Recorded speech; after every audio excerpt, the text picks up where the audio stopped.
എൻ്റെ പൊന്നു മച്ചാനെ, ഞാൻ എൻ്റെ കയ്യിലെ ഞരമ്പിലെ വെയിൻ ഔട്ടായതിനെക്കുറിച്ചാണ് ഞാൻ സംസാരിച്ചത്. അല്ലാണ്ട് എൻ്റെ കാല് വെരിക്കോസ് വെയിൻ്റെ കാര്യമല്ല ഞാൻ പറഞ്ഞത്. അപ്പോൾ ഒരു തമാശയായിട്ട് ഞാൻ പറഞ്ഞത്, മച്ചാൻ സീരിയസ് ആയിട്ട് എടുക്കാം. ഞാൻ മച്ചാനോട് ഒരു കാര്യം ചോദിച്ചിട്ട്, നമ്മൾ അച്ഛനും അമ്മയൊക്കെ ഗൂഗിളാണോ ഉണ്ടാക്കി തന്നത്?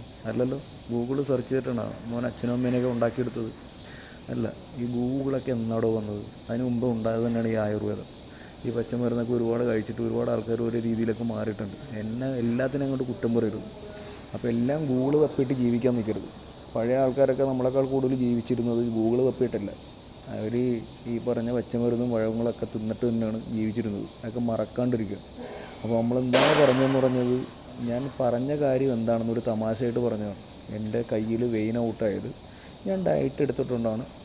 അതുകൊണ്ടാണ് ഞാനിങ്ങനെ ഒരു തമാശക്ക് പറഞ്ഞാണ് ആയുർവേദ ഹോസ്പിറ്റലിൽ കൊണ്ടുപോയി ഞാനിങ്ങനെ കാണിച്ച് മാറുന്നില്ലെന്ന് പറഞ്ഞു. അതിന് ആയുർവേദത്തിനെ ഇങ്ങനെ കുറ്റം പറയേണ്ട കാര്യമൊന്നുമില്ല കേട്ടോ. ആയുർവേദം മച്ചാൻ നന്നായിട്ടൊന്ന് കഴിച്ചു നോക്കും. നല്ല സാധനം തന്നെ. എല്ലാം ഈ അലോപ്പതി തന്നെ വലിച്ചു കയറ്റാതെ. അലോപ്പതിയൊക്കെ ഒരുപാട് പ്രശ്നമുള്ള സാധനം തന്നെ ഇന്ത്യൻ ഓർഗൻസിന്.